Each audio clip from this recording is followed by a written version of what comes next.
जिले की हर खबर सबसे पहले आप तक पहुंचाने का वादा, बस यही है एक इरादा। आज ही लगाए अपना पद्मेश डिजिटल सेटअप बॉक्स। नमस्कार, आप देख रहे हैं पद्मेश 24/7। आपके साथ मैं हूं कृष्णा सेंडे। न्यूज बुलेटिन की शुरुआत करते हैं हेडलाइन से।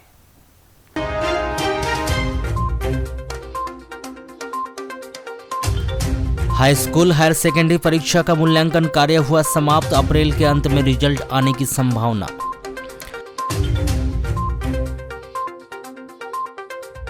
एम्बुलेंस की टक्कर से साइकिल सवार भाई बहन हुए घायल, गंभीर अवस्था में medical college refer.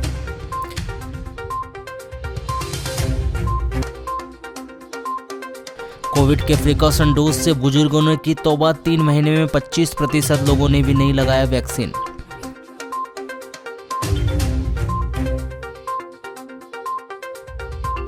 Chaitra Navratri के अवसर पर शनिवार को मनाई गई अष्टमी, रविवार को मनाया जाएगा रामनवमी का पर्व।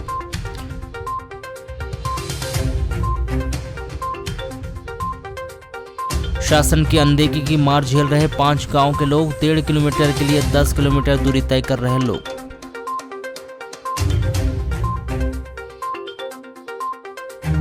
जिला अस्पताल के सफाईकर्मी, शहर के वार्ड नंबर 12 बूढ़ी निवासी युवक ने लगाई फांसी। शुक्रवार की बीती रात नगर के ward number 24 power house road स्थित जंगल में भीषण आग लग गई। अज्ञात कारणों के चलते डेंजर रोड जंगल में लगी इस आग ने धीरे धीरे विकराल रूप धारण कर लिया और चारों ओर धुआं और आग के गुब्बारे उठने लगे, जिसे देखकर पावर हाउस परिसर में थोड़ी देर के लिए अफरा तफरी का माहौल निर्मित हो गया। नगर पालिका फायर ब्रिगेड वाहन प्रभारी कमलेश माने को मोबाइल पर मामले की सूचना दी गई, जहां सूचना मिलते ही वाहन चालक मंगलू सिंह मरावी, फायरमैन भारत लिलारे और प्रदीप वाघाड़े ने मौके पर पहुंचकर कड़ी मशक्कत कर जंगल में लगी इस आग पर काबू पाया। बताया जा रहा है कि यदि समय रहते जंगल में लगी आग पर काबू नहीं पाया गया होता तो यहां आग धीरे धीरे डेंजर रोड की जंगल, वन संपदा और आसपास के क्षेत्रों को अपनी चपेट में ले सकती थी, जिससे भारी जानमाल का नुकसान उठाना पड़ सकता था। लेकिन समय रहते इस आग पर काबू पा लिया गया, जिसके उपरांत पावर हाउस परिसर में निवास करने वाले लोगों ने राहत की सांस ली। बालाघाट वारासनी रोड ग्राम कायदी वैष्णो देवी पहाड़ी के समीप बेलगाम एम्बुलेंस ने साइकिल को ठोस मार दी।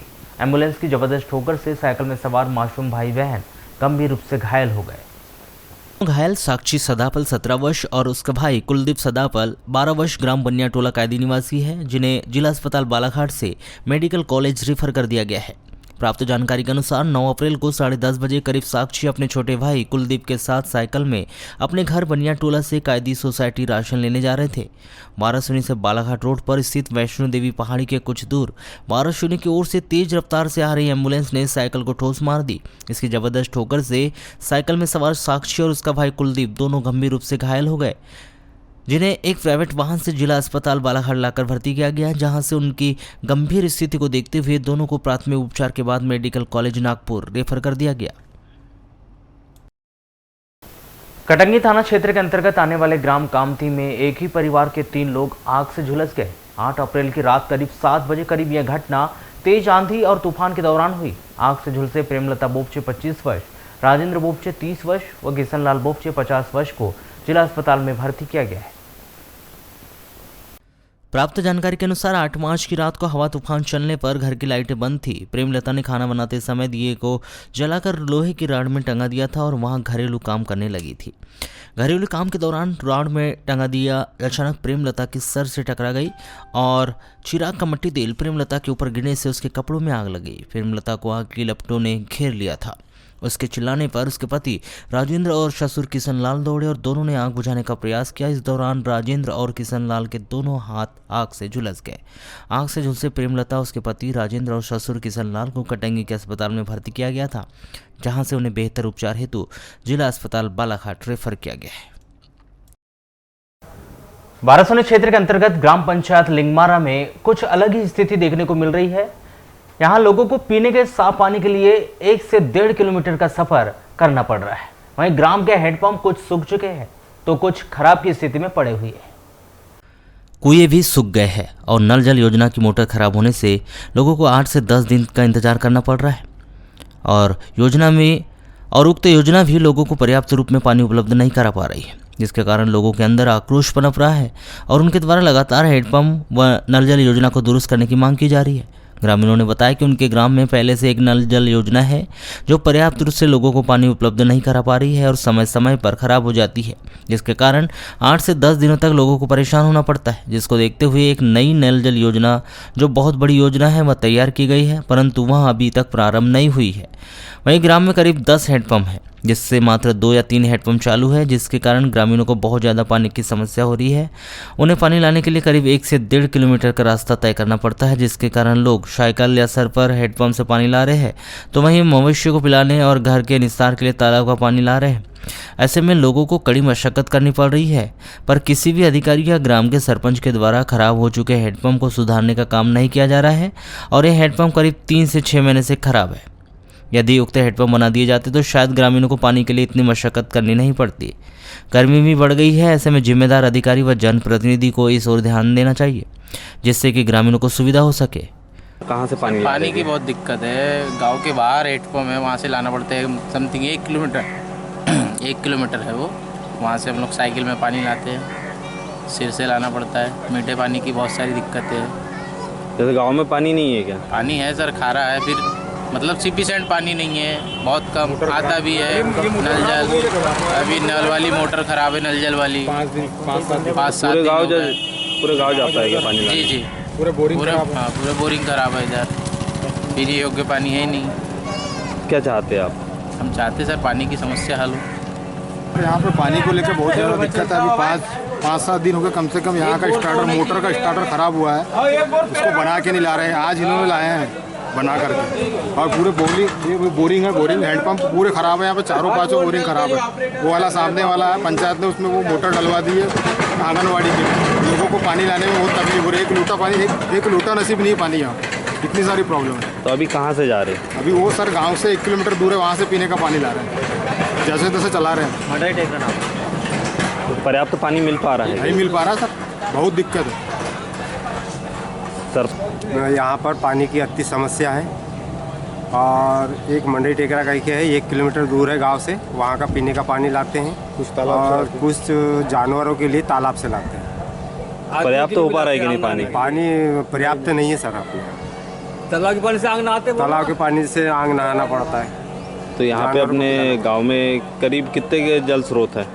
हमारे यहाँ तो बहुत हैंडपंप है सर, आधे तो खराब हो चुके हैं। पानी नहीं है, पानी सक्सेस नहीं, खारा पानी नलों में। हैंडपंप पूरा बिगड़े पड़े हुए हैं, सुधार नहीं रहे। सुधार नहीं रहे। खारा पानी है कि पानी से नहीं है? अभी नहीं, खारा है लेकिन माध्यमिक शिक्षा मंडल मध्य प्रदेश भोपाल के द्वारा आयोजित की गई कक्षा 10वीं और कक्षा 12वीं की परीक्षाओं के उत्तर पुस्तिकाओं के मूल्यांकन का कार्य पूरा हो गया है। अब सभी को केवल इसके परीक्षा परिणामों का इंतजार है। मूल्यांकन कार्य पूर्ण होते ही ऑनलाइन मिले अंक के आधार पर बोर्ड के द्वारा रिजल्ट तैयार करने की प्रक्रिया शुरू कर दी गई है। परीक्षा परिणाम इसी माह अप्रैल के अंत तक आने की संभावना जताई जा रही है। मूल्यांकन कार्य होते ही ऑनलाइन मिले अंक के आधार पर बोर्ड के द्वारा रिजल्ट तैयार करने की प्रक्रिया शुरू कर दी गई है। परीक्षा परिणाम इसी माह अप्रैल के अंत तक आने की संभावना जताई जा रही है। आपको बताएं कि उत्कृष्ट विद्यालय में उत्तर पुस्तिकाओं के मूल्यांकन का कार्य 5 मार्च से 9 अप्रैल तक चला, जिसमें 3 अलग अलग चरणों में कक्षा 10वीं कक्षा 12वीं की कुल 2,17,266 उत्तर पुस्तिकाओं की जांच की गई। उत्कृष्ट विद्यालय में कक्षा 10वीं के प्रथम चरण में 70,919 उत्तर पुस्तिकाएँ तो दूसरे चरण में 64,370 उत्तर पुस्तिकाएँ आई थी। इसके अलावा तीसरे चरण में कक्षा 10वीं की 4,994 उत्तर पुस्तिकाएँ मूल्यांकन के लिए आई थी। इसी तरह उत्कृष्ट विद्यालय में कक्षा 10वीं की कुल 1,40,283 उत्तर पुस्तिकाओं का मूल्यांकन किया गया, तो वहीं कक्षा 12वीं के प्रथम चरण में 64,134, दूसरे चरण में 9,933 तो तीसरे चरण में 916 उत्तर पुस्तिकाएं आई थी। इसी तरह 3 चरणों में कक्षा 12वीं की 76,983 उत्तर पुस्तिकाओं का मूल्यांकन कर प्राप्तांक बोर्ड मंडल को भेजे गए हैं, जहां बोर्ड मंडल के द्वारा रिजल्ट बनाने का कार्य शुरू हो चुका है। जिला मुख्यालय के निकट स्थित धापेवाड़ा और जरेरा पंचायत के अंतर्गत आने वाले वनांचल क्षेत्र में बसे पंचेरा, उमरदौनी, कुर्तीटोला, खारा, पोलबत्तुर गांव तक पहुंच मार्ग नहीं बनने के कारण ग्रामीणों को उनकी पंचायत और जिला मुख्यालय तक पहुंचने के लिए 1.5 किलोमीटर की खराब सड़क की वजह से 10 किलोमीटर का सफर तय करना पड़ता है। आपको बता दें कि जिन 5 गांवों की हम यहां पर चर्चा कर रहे हैं, यह बेहद ही वनांचल क्षेत्र स्थित गांव है, जहां पर बारिश के दौरान पहुंचना मुश्किल हो जाता है। ऐसे में महज 1.5 किलोमीटर की सड़क यदि बना दी जाए तो इन 5 गांवों के लोगों को 10 किलोमीटर का दूर का लंबा सफ़र जिला मुख्यालय तक पहुंचने के लिए या फिर अपने पंचायत तक पहुंचने के लिए नहीं करना पड़ेगा। इस विषय पर जब हमने पंचेरा गांव के कुछ लोगों से चर्चा की तो उन्होंने इस बात की समस्या को बड़ी ही संजीदगी से हमें बताया। वर्षों से इस गांव के लोगों की यही मांग है कि महज 1.5 किलोमीटर सड़क बना दी जाए, जिससे आवागमन में परेशानी ना हो। यह सड़क नहीं बनने की वजह से लोगों को आम गांव विश्रामपुर होते हुए जिला मुख्यालय जाना पड़ता है। इस कारण 10 किलोमीटर का फेरा होता है। मैं वेल्डिंग का काम करता हूँ, सब्जी का बेचता हूँ। ये रोड तो बहुत पहले 10-12 सालों से पहले बनी थी, तब से बनी नहीं है। अभी बहुत गड्ढे हो गए, आने जाने में बरसात में बहुत दिक्कत पड़ती है। फिर बरसात के समय कहाँ जाते हैं फिर अपना? बरसात से फिर इधर आमगांव रोड, विश्रामपुर रोड से जाना पड़ता है। लंबा 8-9-10 किलोमीटर पड़ जाता है। तो क्या होना चाहिए था सड़क में? यहाँ से सीधी शॉर्टकट रोड है, 2 किलोमीटर 2.5 किलोमीटर में पड़ता है धापवाड़ा। यहाँ से बन जाएगी तो सुविधा अच्छी हो जाएगी। आपने कभी सरपंच महोदय को कभी बताया नहीं? क्या बताया, सब बताया, लेकिन अब वो लिख के देते हैं मगर बना नहीं रहे हैं, कोई ध्यान नहीं देता। महज 1.5 किलोमीटर की सड़क की वजह से अकेला पंचेरा गांव की वर्षों से परेशानी का दंश नहीं झेल रहा है। पंचेरा के साथ ही उमरदौनी, कुर्ती टोला, खारा, पोलबत्तुर गांव के लोग भी परेशान हैं। आ जाता है ये रास्ता धापवाड़ा के लिए टच होता है, जो हमारा पंचायत है धापवाड़ा पंचेरा से।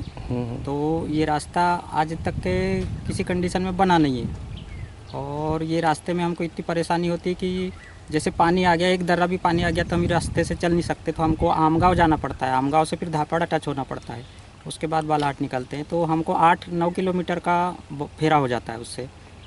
आपने कभी बताया नहीं कि जनप्रतिनिधियों को? जनप्रतिनिधियों को सभी को बताया। हम बोध सिंह भगत आए थे, मधु भगत जी आए थे, और इस विषय में कलेक्टर महोदय को भी पहले हमने निवेदन किए थे, लेकिन शासन प्रशासन दोनों इससे कोई हमको ध्यान नहीं दिए। अच्छा, कब से मांग कर रहे हैं आप लोग? हमारी मांग है तो 10 साल से है, इससे रोड के लिए है। कितने किलोमीटर दूर का रास्ता है ये? 3 किलोमीटर का है। बन जाएगा तो पास पड़ेगा आपको? बहुत पास पड़ेगा इसमें। 3 किलोमीटर अभी धापवाड़ा से जरेरा रोड जो आई है वहाँ टच करना है। अब पहले तो धापवाड़ा तक के मांग थी, लेकिन धापवाड़ा से जरेरा तक आ गया तो वो 2 किलोमीटर ऐसी। धापवाड़ा के सरपंच प्रतिनिधि और सरपंच संघ के पूर्व जिलाध्यक्ष शांतिलाल नकपुरे बताते हैं कि उनके द्वारा इस सड़क निर्माण की मांग के लिए 2 से 3 बार बालाघाट के मंत्रियों से आवेदन और निवेदन किया जा चुका है। जरेरा पंचायत के जोधी टोला से पंचेरा की दूरी महज 1.5 किलोमीटर है। यदि इस रास्ते को तत्काल बना दिया जाए तो 5 गांव के लोगों को हो रही परेशानी समाप्त हो जाएगी। देखो, उसके ऊपर भी हमने मंत्री जी से भी मैंने चर्चा किया, 2-3 बार हो गए मेरा चर्चा करके मंत्री से, कि भाई जरेरा जो रोड है जोधी टोला से पंचेरा, वो वहां से 1.25 किलोमीटर 1.5 किलोमीटर बचता है। वो रास्ता को अगर वो बना देते हैं अभी तत्काल, प्रधानमंत्री सड़क योजना में जोड़ देते हैं 1.5 किलोमीटर 2 किलोमीटर रोड को, तो समझ लो कि पंचेरा टायर रोड से जुड़ जाएगा। और उनको वो जो 10 किलोमीटर जो फेरा करके आना पड़ता है वो नहीं आना पड़ेगा। नहीं, इसके ऊपर अधिकारी लोग ध्यान दे नहीं रहे कि वो गांव को कैसा जोड़ा जाए। हमने कई बार अधिकारियों से बातचीत की, हमने इसे सरकार के मंत्री से भी बातचीत की है, कावरे जी से भी बात हुई है। कावरे जी ने वो प्रॉमिस भी की हमसे कि अभी कुछ दिन में हम आपके रोड बना देंगे, लेकिन वो अभी तक उसमें कोई ऐसा मेरे को समझ नहीं आ रहा है कि काम हो रहा है। लालबरा नगर मुख्यालय से लगभग 5 किलोमीटर दूर पर स्थित ग्राम पंचायत बल्लारपुर के समीप कटंगी मार्ग पर सड़क निर्माण कंपनी के द्वारा उच्च स्तरीय पुल का निर्माण कार्य किया जा रहा है, परंतु निर्माणाधीन पुल के समीप व सड़क किनारे विद्युत पोल आ गया है, जिससे किसी भी समय बड़ा हादसा घटित हो सकता है। पुल का निर्माण कार्य भी कछुआ गति से किया जा रहा है, जिससे मार्ग में आवागमन करने में ग्रामीणजन व राहगीरों को खासा परेशानियों का सामना करना पड़ रहा है। बल्लारपुर के ग्रामीणजनों ने विद्युत विभाग से पुल के समीप लगे विद्युत पोल को हटाने एवं पुल निर्माण कंपनी से पुल का निर्माण कार्य गुणवत्तापूर्ण करते हुए जल्द ही निर्माण किए जाने की मांग की है। पुलिया निर्माण तो सुचारू रूप से चल रहा है। ये जो ऊपर आप लाइन देख रहे हो, पुलिया की हाइट बढ़ने के कारण ठेकेदार के द्वारा ये बताया जा रहा है कि हमने बिजली विभाग को 2-3 बार इसकी जानकारी दे दी है कि आप पुलिया के बगल में जो खंभा लगा हुआ है उसको आप हटाइए। इस चक्कर में इसकी जो वाल है 5 फीट कम बनाई गई है, और ये जो टेंशन तार देख रहे हो आप, सपोर्ट तार, इसकी ऊंचाई और उसकी इसमें लगभग 5-7 मीटर का अंतर है। कोई भी अगर भारी वाहन जाता है, पैरे की ट्राली वाली, इसमें आग लगने की संभावना 100%। यहाँ पे आगामी दुर्घटना जो है उसका संकेत है। ये जो पुल बन रहा है इसकी ऊंचाई बढ़ेगी और लोडिंग वाला कोई भी ट्रक या कुछ भी आया तो तार पे टकराने की संभावना है, जिससे किसी भी दुर्घटना सामने हो सकती है करंट के कारण। अभी बीच में एक घटना घटी थी, ये तार से यहीं की गाड़ी है, तार टकराया, पैरे की गाड़ी थी तो इस गाड़ी में आग लग गई। भविष्य में बड़ा हादसा भी हो सकता है। भविष्य में कभी भी बड़ा हादसा हो सकता है, तो इसको ये पोल को हटाना बहुत ज़रूरी है। बड़े वाहन इसे आना जाना करते हैं। हाँ, बड़े वाहन यहाँ से आना जाना इसी रोड से करते हैं। पुल का निर्माण किस तरह? पुल का निर्माण तो अभी धीमी गति से चल रहा है, उतनी अच्छी क्वालिटी से काम नहीं हो रहा है। विद्युत विभाग के सहायक यंत्री R.K. बोपचे ने बताया कि पुल निर्माण कंपनी को निर्माण कार्य से पहले विद्युत पोल व तार को हटाना था, परंतु उनके द्वारा नहीं हटाया गया। उनकी जवाबदारी है कि वे विद्युत पोल को हटवाएं। वाराणसी नगर के विभिन्न चौराहों पर शनिवार को दुर्गाष्टमी के अवसर पर सर्व हिंदू समाज व सर्व समाज के तत्वाधान में भव्य भगवे ध्वज के ध्वजारोहण कार्यक्रम का आयोजन किया गया। यह कार्यक्रम समाज के वरिष्ठ जनों की उपस्थिति में प्रारंभ किया गया, जिसमें सर्वप्रथम भगवे ध्वज की विधि विधान से मंत्रोच्चारण के साथ पूजा अर्चना की गई। तत्पश्चात गणमान्य नागरिकों के हस्ते ध्वजारोहण किया गया, जिसमें नगर के दीनदयाल चौक, जयस्तंभ चौक, फव्वारा चौक और गोलीबार चौक में ध्वजारोहण हुआ। इस अवसर पर उपस्थित जनों के द्वारा कहा गया कि भगवा ध्वज सनातन धर्म की शान है, महान संतों का चोला है। ऐसे में 10 अप्रैल को श्री रामनवमी पर्व मनाया जाना है, जिसके लिए नगर के विभिन्न चौक चौराहे दुर्गाष्टमी के शुभ अवसर पर भगवा ध्वजारोहण किया गया है। 123 बटालियन केंद्रीय रिजर्व पुलिस बल के नेतृत्व में कोविड-19 प्रोटोकॉल का पालन करते हुए वाहिनी का 32वां स्थापना दिवस दिनांक 8 अप्रैल 2022 को हर्षोल्लास के साथ मनाया गया। इस अवसर पर वाहिनी में विविध सांस्कृतिक कार्यक्रम व खेलकूद प्रतियोगिताओं का आयोजन किया गया, जिसके तहत वाहिनी के दूर दराज इलाकों में तैनात कंपनियों में परस्पर वॉलीबॉल मैच आयोजित किए गए तथा वॉलीबॉल मैच का अंतिम मुकाबला आयोजित किया गया। इसी कड़ी में संध्या काल में जवानों के मनोरंजन के लिए सांस्कृतिक कार्यक्रम आयोजित किया गया, जिसमें वाहिनी के प्रतिभावान जवानों के द्वारा विविध प्रकार के नृत्य, गायन, वादन व व्यंग विधाओं पर अपनी अपनी प्रस्तुतियां दी गई। सांस्कृतिक कार्यक्रम में प्रतिभागी करने वाले जवानों को कमलेश कुमार, कमांडेंट 123 बटालियन केंद्रीय रिजर्व पुलिस बल के द्वारा अपने संबोधन में जवानों को द्वारा दी गई सांस्कृतिक प्रस्तुतियों के लिए प्रशंसा की व पुरस्कारों की भी घोषणा की। नगर के वार्ड नंबर 12 बूढ़ी में एक 18 वर्षीय युवक राजपिता संतोष सुखदान ने अपने घर में आत्महत्या करने फांसी लगा ली। फांसी लगने से वह बेहोश इस युवक की जिला अस्पताल में ले जाते समय ही मौत हो गई। यह घटना 9 अप्रैल को 1 बजे हुई। जिला अस्पताल पुलिस ने इस युवक की लाश पोस्टमार्टम करवाकर उसके परिजनों को सौंप दिया है। युवक ने किस वजह से फांसी लगाई अभी यहाँ पूर्ण रूप से स्पष्ट नहीं हो पाया है, किंतु प्रेम प्रसंग के चलते इस युवक के द्वारा फांसी लगाकर आत्महत्या किए जाने की संभावना व्यक्त की गई है। प्राप्त जानकारी के अनुसार राज सुखदान, उसकी मां दीपा सुखदान जिला अस्पताल में सफाई कर्मचारी है। 9 अप्रैल को राज सुखदान अपने घर में था, जिसकी मां दीपा जिला अस्पताल में काम करने के लिए आ गई थी। 11 बजे करीब राज सुखदान ने अपने दोस्त राज लिल्लारे को फ़ोन करके बताया कि कुछ हुआ, तुझे पता है क्या। यहाँ बोलकर उसने फ़ोन बंद कर दिया, जिसके कुछ देर बाद राज लिल्लारे राज सुखदान के घर पहुंचा। देखा घर का दरवाज़ा अंदर से बंद था। तब राज लिल्लारे ने राज सुखदान को फ़ोन लगाया। फ़ोन की घंटी बज रही थी, किंतु राज सुखदान ने फ़ोन नहीं उठाया। तब शंका होने पर राज लिल्लारे ने पड़ोसियों के सहयोग से दरवाज़ा तोड़ा और घर के अंदर जाकर देखा तो राज सुखदान लोहे के रॉड से सफ़ेद कलर के दुपट्टे में फांसी लगाकर लटका हुआ था, जिसे तुरंत ही नीचे उतारा और जिला अस्पताल लाया गया, जहां डॉक्टरों ने राज सुखदान को मृत घोषित कर दिया। शासन के द्वारा किसानों के हित में लगातार नई नई योजना लाकर किसानों को खेती की ओर प्रोत्साहित किया जा रहा है, जिसके लिए किसानों को 0% ब्याज पर ऋण दिया जाता है। वहीं किसानों को दिया गया ऋण वापस नहीं किए जाने से वह ऋण अब सहकारी बैंक में पदस्थ कर्मचारियों के लिए सरदर्द बनते जा रहा है। यहाँ हम नहीं बल्कि सरकारी बैंकों में ऋण नहीं जमा करने वाले आंकड़े बता रहे हैं। कालातीत किसानों की संख्या लगातार बढ़ती जा रही है। वर्तमान समय की बात करें तो जिले में वर्तमान समय में 30,000 किसान कालातीत किसानों की श्रेणी में आ चुके हैं, जिन पर करीब 80 करोड़ रुपए का ऋण बकाया है। आपको बताएं कि हर बार खरीफ और रबी के सीजन के लिए किसानों को सहकारी बैंकों के माध्यम से ऋण दिया जाता है। इस वर्ष भी 0% ब्याज दर के साथ ही ऋण वसूली की तारीख 28 मार्च रखी गई थी, लेकिन बहुतायत किसान ऋण जमा करने से वंचित रह गए थे, जिसके चलते शासन के द्वारा 0% ब्याज दर के साथ ऋण जमा करने की तिथि 15 अप्रैल कर दी गई है। अगर इस अवधि तक किसान ऋण जमा नहीं करते हैं तो उन्हें बढ़े हुए ब्याज दर के साथ ऋण जमा करना पड़ेगा, जो कई किसानों के लिए आसान नहीं होगा और कालातीत किसानों की संख्या और बढ़ जाएगी। अभी वर्तमान में वसूली सीजन प्रारंभ है और खरीफ का जिन किसानों ने ऋण लिया था उसकी ड्यू डेट 28 मार्च थी, उसको बढ़ाकर 15 अप्रैल कर दिया गया है। 15 अप्रैल तक जो किसान ऋण चुकता कर देंगे वो शासन की 0% ब्याज दर योजना का लाभ प्राप्त कर सकते हैं। उसके बाद उनसे ऋण वितरण दिनांक से 15 अप्रैल तक 7% और उसके बाद 13% ब्याज दर वसूल किया जाएगा। सर ऐसे जिले में कितने किसान होंगे? जिले में लगभग 30,000 किसान हैं जिन पर कालातीत ऋण लगभग 80 करोड़ का बकाया है और उनसे वसूली की कार्रवाई प्रारंभ है। कितने वर्षों का होगा? इसमें कैटेगरी वाइज 5 से 10 वर्ष, 3 से 4 वर्ष, 2 से 1 वर्ष के बीच के कालातीत सदस्य हैं।